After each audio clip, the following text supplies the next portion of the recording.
Welcome, everyone. Thank you for joining us today. My name is Jeremy Nelson, and I'm joined today with one of our students, Esther Tang. And we are from the University of Michigan, and we're talking about our XR initiative and XR for teaching and learning at scale. And so I'm the director of the Extended Reality Initiative, and this is a program at the university that's a provost-funded initiative to bring XR technologies for teaching and learning. And we have three main goals, objectives: to integrate these technologies into the residential curricula for all of our 19 schools and colleges. So engineering, medicine, nursing, social work, law, business, all of our schools and colleges. So on campus curricula, integrate these into our online curricula.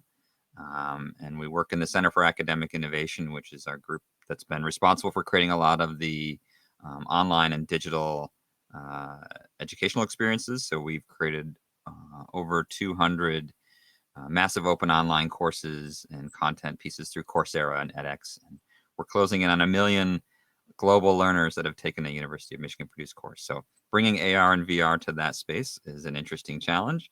And I'll talk a little bit about that here in a bit.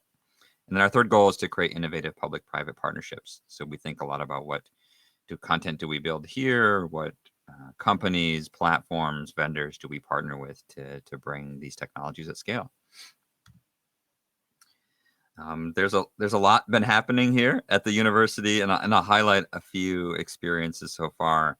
We had a faculty in our film, TV, and media program work with a team on campus to recreate the last scene of the film Citizen Kane in virtual reality. And so students can actually put on a headset and go refilm the last scene of the movie and then export that footage and cut together a clip. And so last year, they had students in this intro film course go refilm the last scene and then submit that as one of their film projects. A lot of really exciting, interesting content. So this is a tool now that can be used to generate new content, unlimited number of ways.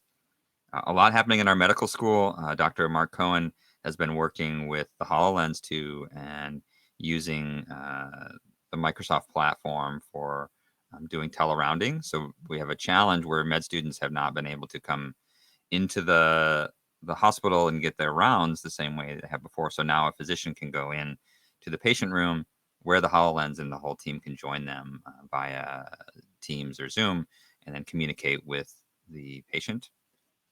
And we've done some interesting collaborations with the Imperial College of London, where we had med students from London connect into a session at Michigan, and then another session where Michigan med students connected in to a case in London, which is pretty exciting. And then maybe surprising, interesting, we had in the fall of 2019, an English professor teach a course called The Novel in Virtual Realities.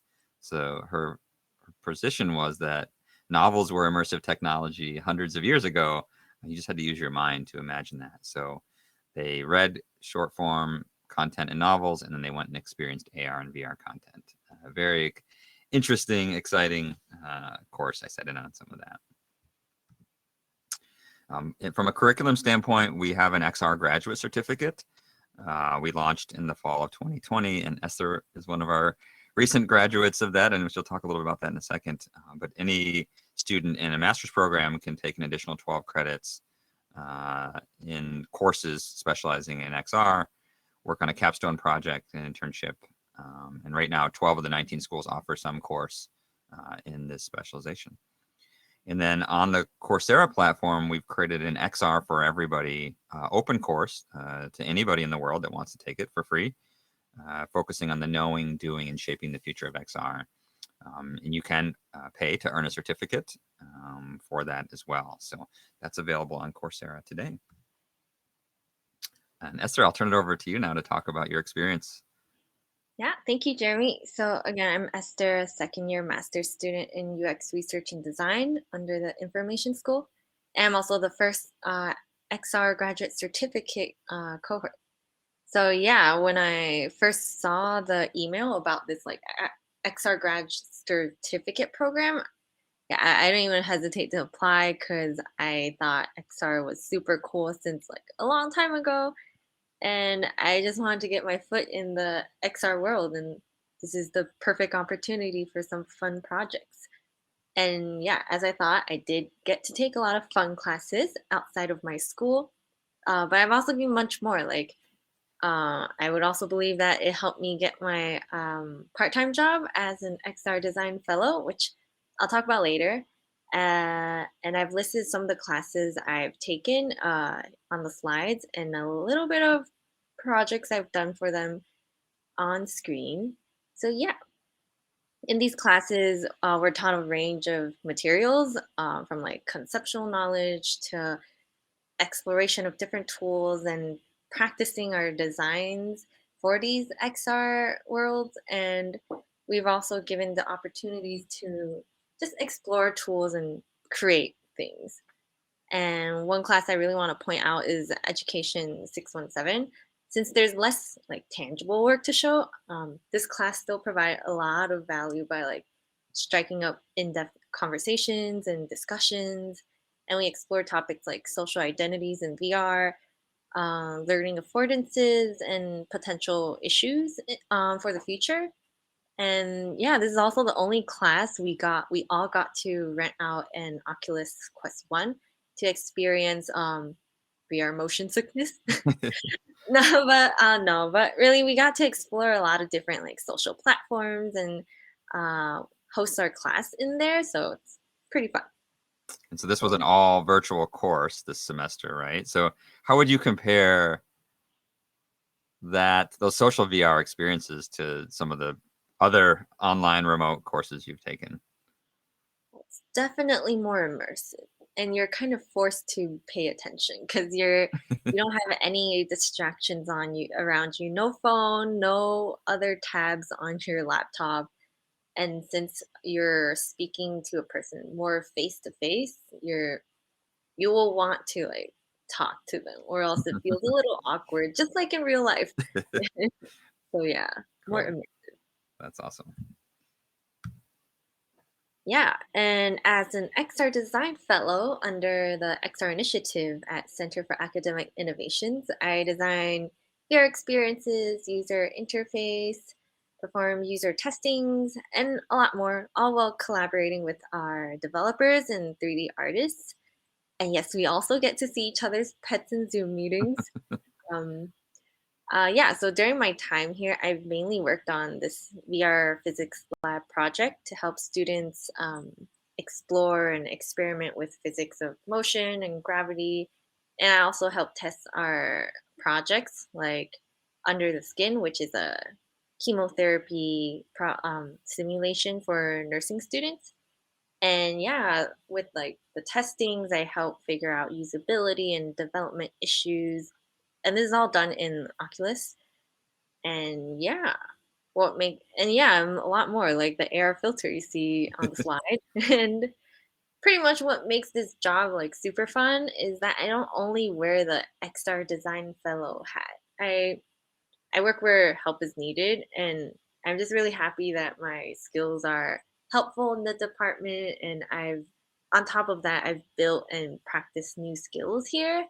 And yeah, I just have a super supportive team and supervisor.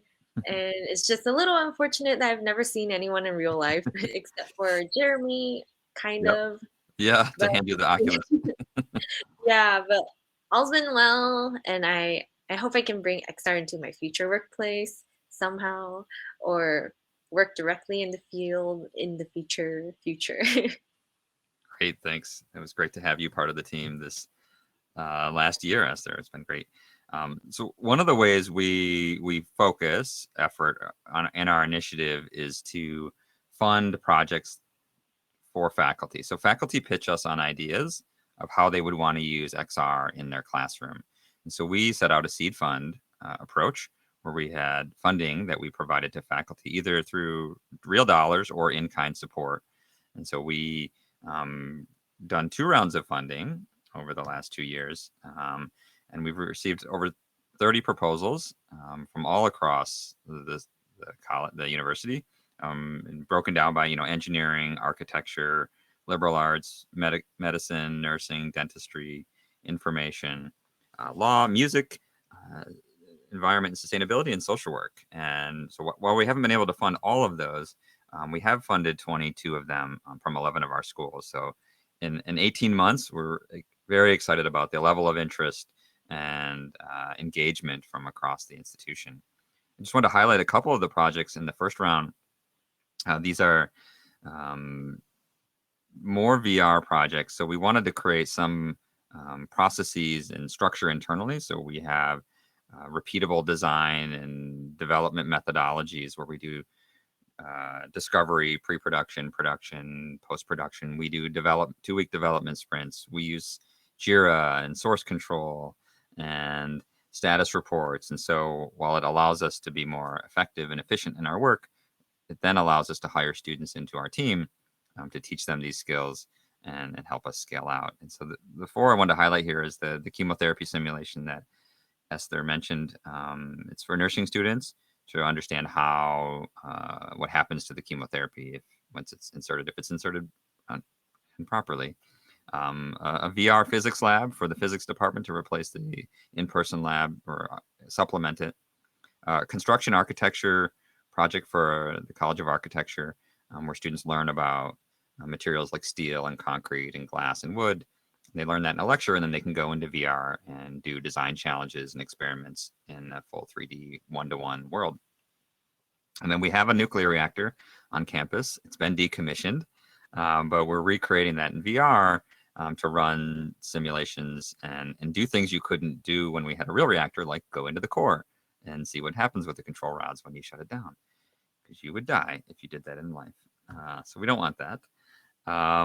In light of the pandemic and what's happening, we wanted to continue awarding innovation projects. So we funded 14 new projects just in the last couple months. The requirement here was that faculty had to bring a commercial authoring tool into their proposal. So while we didn't have the capacity to continue to build those VR projects like in the first round, because we're still building those, these were primarily in the AR and kind of 360 video space. And so we had 3 HoloLens 2 projects, a mobile AR project.